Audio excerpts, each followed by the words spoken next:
Alright, it's time for us to take on a Sacred Coil main story mission. We are protecting a food supply this time.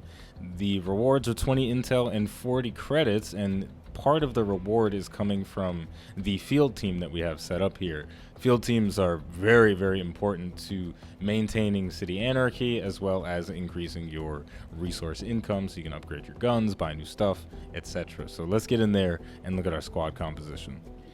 Alright, we are going in this one with the absolute strongest squad that I can muster, and wow, we are really strong.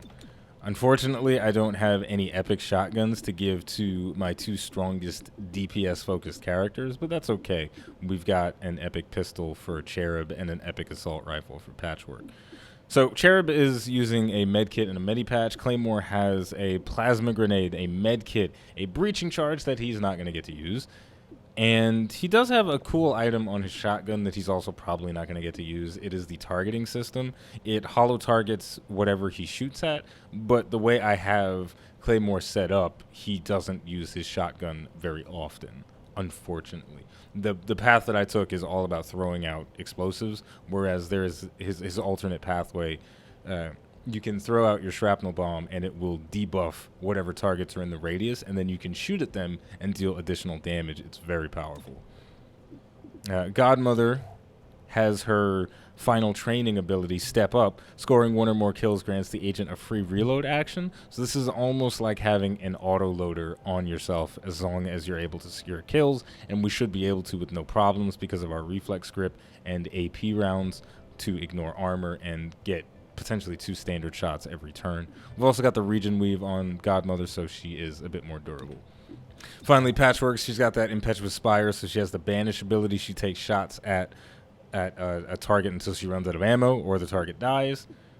Match Weave, Hollow Scanner for the Breach Point, Tracer Rounds, Frag Grenade, and Medkit. So let's go deal with Sacred Coil. Ain't nobody got time for these fools. This water treatment plant is vital to City 31's vertical farms. Why Sacred Coil wants to sabotage it is anyone's guess. I thought all farms were vertical. Classic farms are more horizontal, crops for acres. Those horizontal farm buildings must have been immense. No buildings. It was all open to the sky. Food? Outside? The old world was so strange. Okay, well, apparently Cherub has never seen a farm before, but that is quite fascinating. Sometimes I forget that Xcom takes place in like 2035 or 2040 or something after an alien invasion, and things are considerably different. I'm pretty sure cows don't exist anymore in the Xcom universe because the aliens killed them all in the initial invasion. So, for this first breach point, we're going to go in the main door mostly with everybody. Though I am tempted to send Godmother into the side window for the extra visibility, for the increased aim, but I am going to send her in last if I do that. And then we'll follow up with Patchwork, Cherub, and we'll go with the Hollow Scanner. Let's get in there. I could Alpha Strike to bring Godmother up considerably in the timeline, and I think that's how I'm going to play this. All right, we've got a mech on the high ground. I don't like one thing. Okay, look, something I hate so much about the breach system in Chimera Squad is that sometimes they put enemies in really annoying positions like this. This guy has the high ground and a flank on me, and I'm sitting down here like Anakin Skywalker about to get destroyed. I don't like it, but I'm gonna focus him down so it's not gonna be an issue. Thankfully, my squad is strong enough that I can dump truck on this guy and not have to worry about it. But in the early game, when shot percentages are significantly lower, that positioning is just absolutely frustrating. All right, unfortunately, we didn't get the kill on the android with our Alpha Strike. We rolled a little bit low, but that's okay. We cleared out one enemy, and we've got an Andromeda showing up on the field as well as a Ronin, so 2 really high priority targets. And 2 androids and a commando. Alright, so it's going to be a little rough. I'm not going to lie to you guys. But the Ronin and the Andromeda are close together, and they're low on the timeline. So I may be able to just burst them down before they even get to look at me sideways. Problem is, we can't reach with our shrapnel yet. So I do have to move up. The question is, how much do I want to move up, and how much do I really want to just focus these guys down, or do I want to go for eliminating targets that are higher up on the initiative first? And I think that's what I want to do. I'll try it. Nope. I was getting greedy. I was getting a little bit greedy. Not gonna lie. My thought process was I wanted to roll high and kill the guy that's far away. I shouldn't have done that. That was a bad move.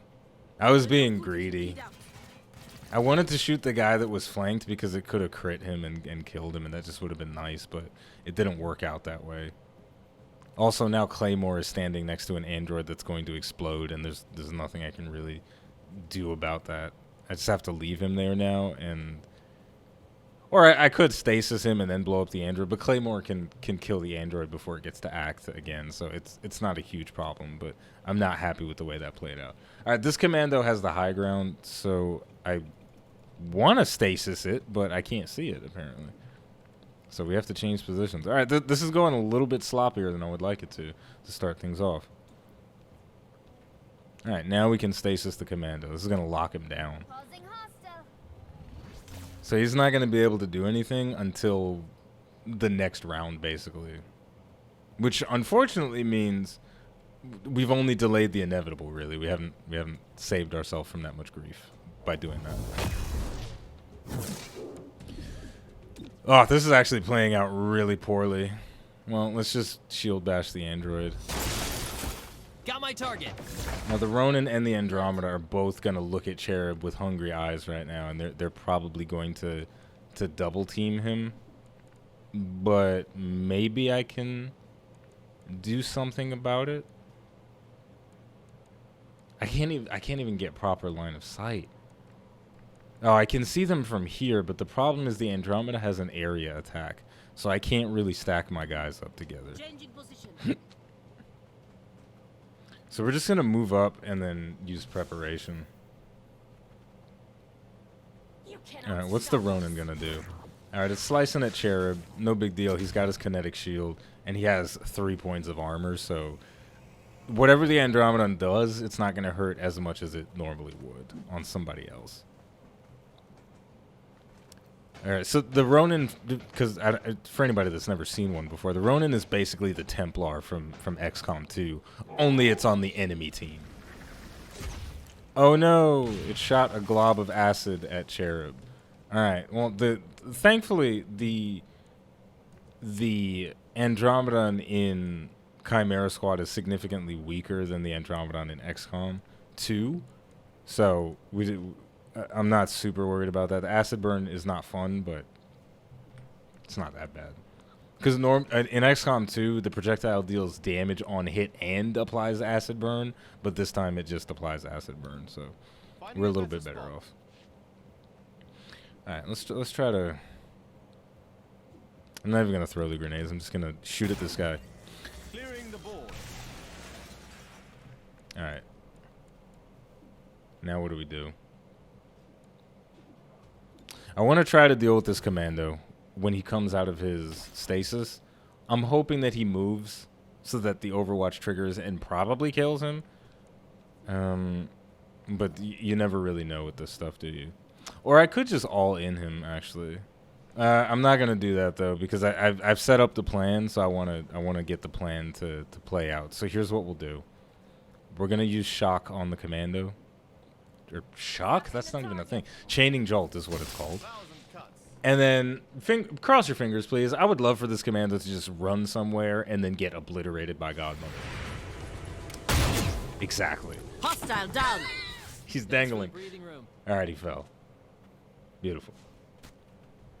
And acid burn. 2 damage, not horrible.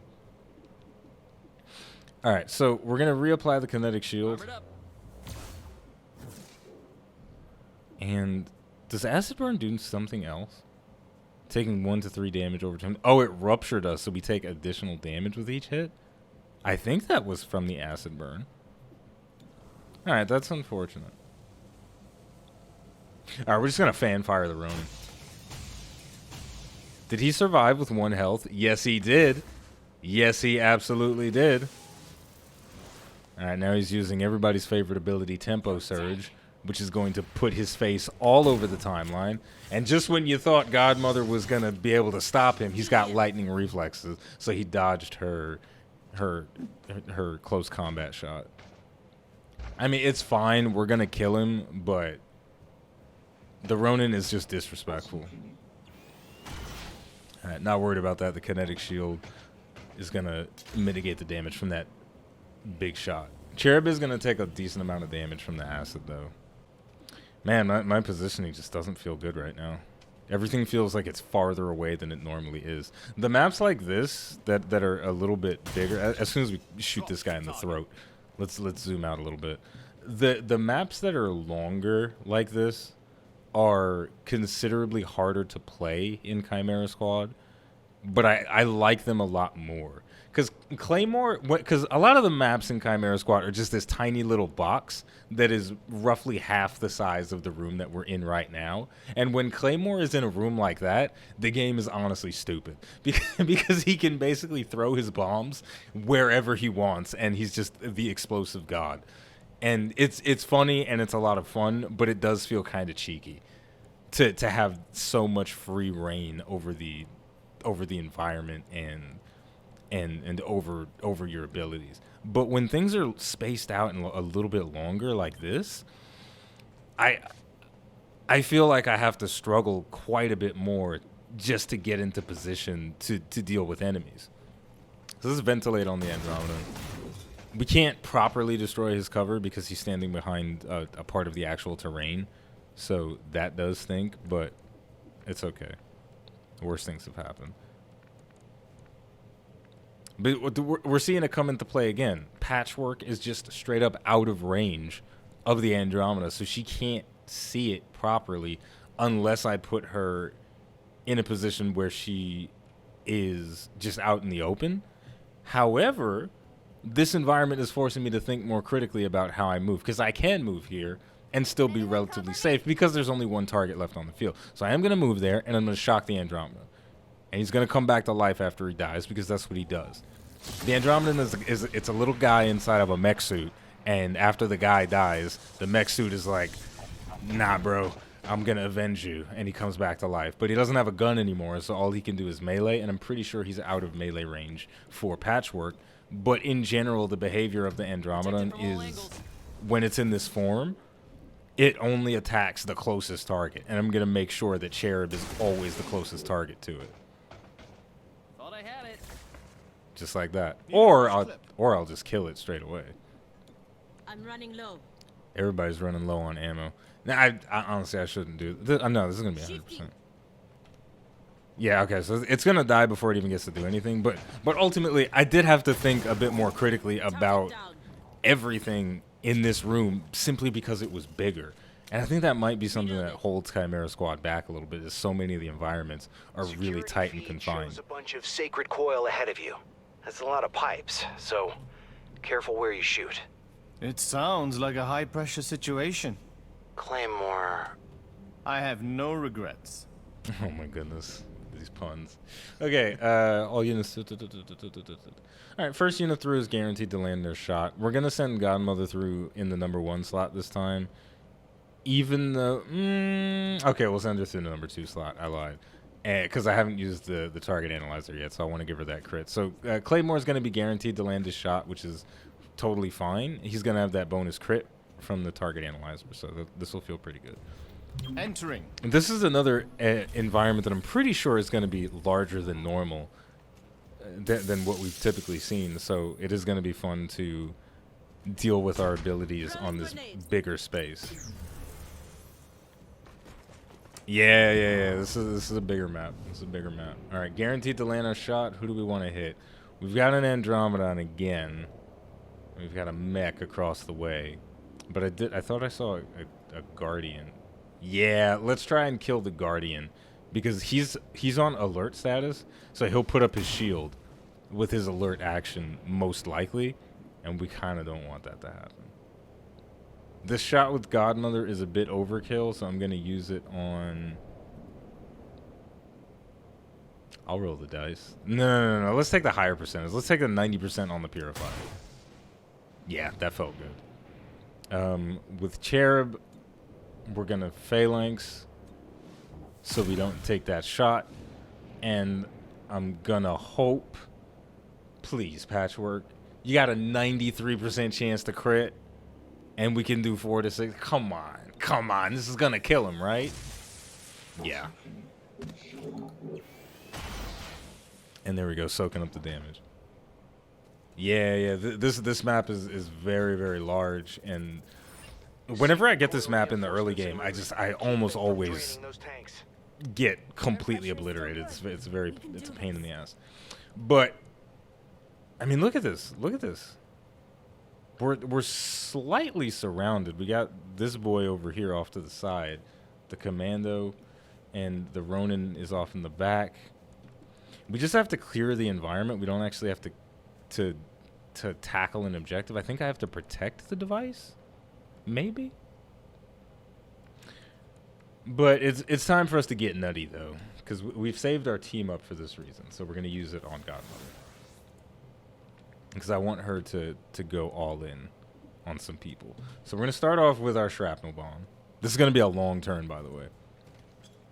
Shrapnel Bomb. And Claymore has 2 plasma grenades. We're going to use them both right now. There's 1. 2 explosions out. There's another one. This doesn't even cost an action because it's silly. And now the Andromeda is dead, but it has become a shell of its former self. And I'm going to use my final action with Claymore on the sticky bomb on the Commander. Never mind, I can't see him. Oh, I can appreciate that. The line of sight is a bit blocked on the Commando. It's not a big deal. It doesn't completely destroy my plans or anything. But I am gonna sticky bomb something. Maybe I won't sticky bomb anything. Maybe I'll just move, because we're stacked up and that mech is gonna shoot grenades at us if we don't, or micro missiles. So let's move. Another thing that big environments do is they give you the ability to move around and play with positioning more than these smaller rooms do. And there's more full cover. I'm talking a lot about the issues that I have with Chimera Squad right now, but that's just because I've been playing it a lot, and whenever I play a game a lot, I start to pick up on the meta more and the different systems and how they interact with when I'm playing the game. So the larger maps often have more full cover that you can manipulate. Yes, critical hit. And it just feels straight up better.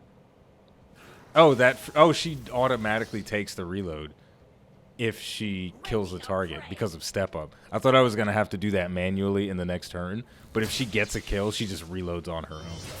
Also, lightning reflexes are quite literally faster than the lightning that comes out of Patchwork's Gremlin. So the Ronin, he's got ultra instinct levels of speed, and it's very frustrating. All right, so we've got a couple of threats on the field right now. The Ronin is certainly the biggest one, but I'm not gonna really deal with him. I guess.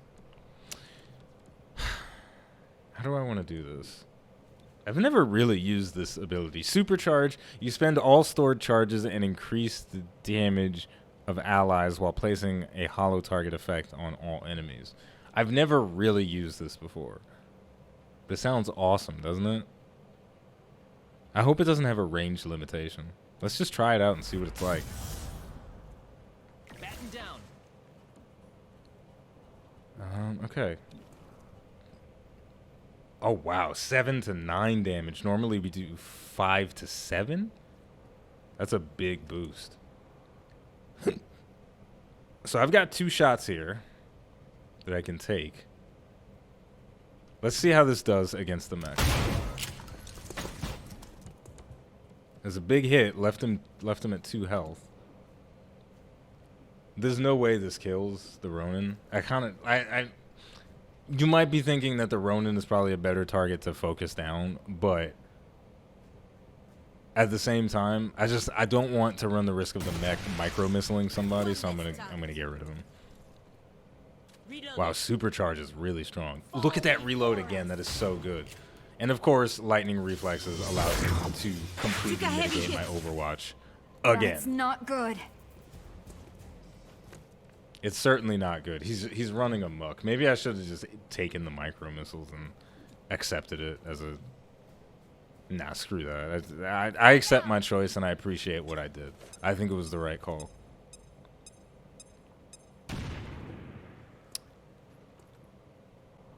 Here's what I'm gonna do. Lightning reflexes only dodges a single attack, so I'm gonna stack both of my Overwatches together. Pick up the pace.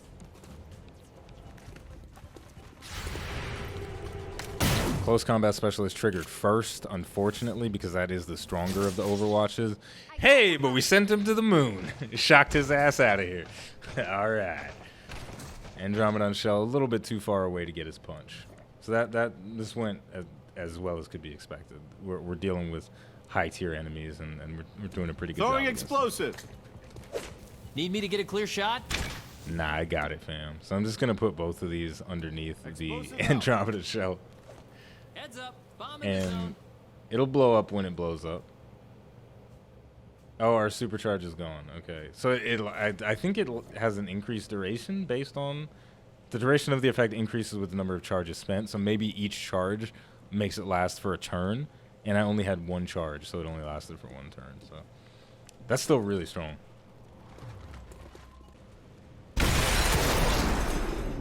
Yeah. Oh. It's not over. Protect the control computer from waves of reinforcements. I was expecting to just be done there.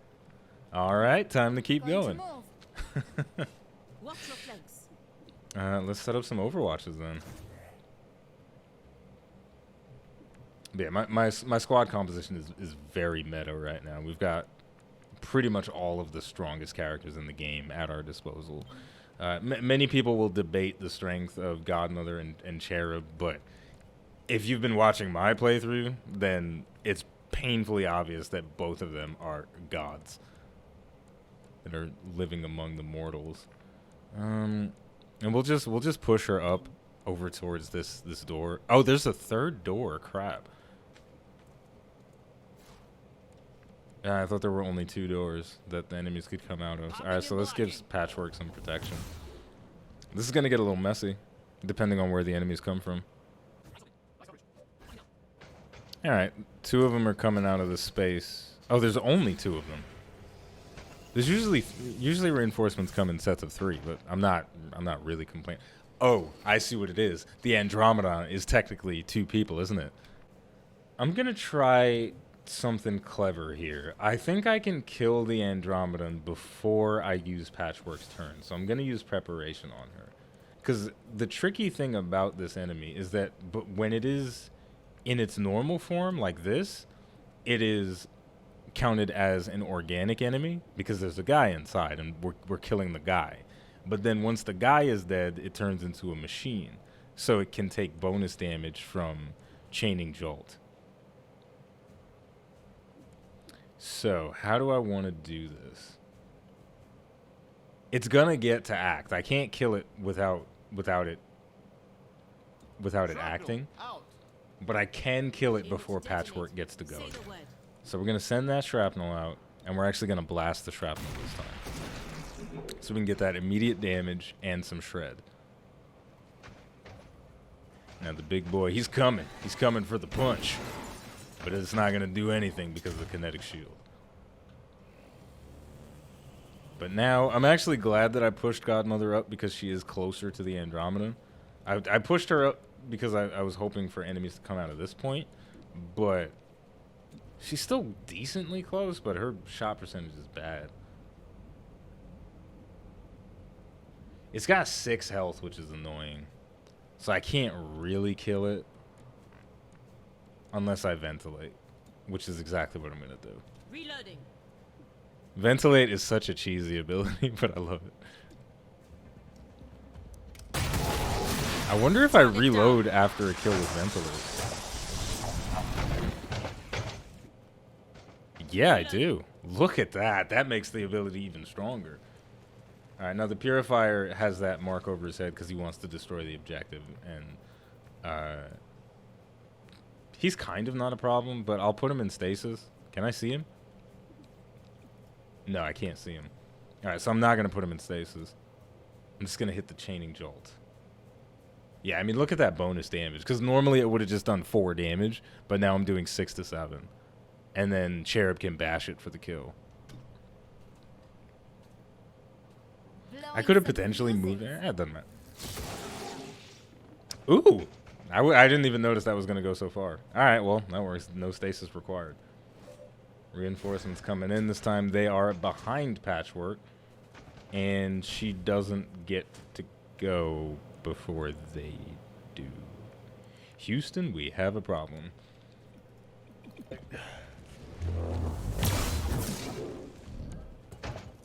I made the arrest.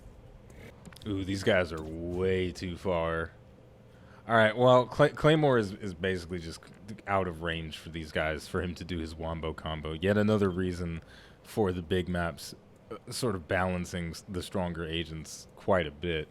What we're going to do, though, is just send out a sticky bomb, and the Purifier is going to go somewhere, hopefully next to the Andromeda. There you... No, that's not where you were supposed to go. Alright, well, maybe they're friends, and he didn't want to kill his friend. I can respect that, but I'm not happy about it.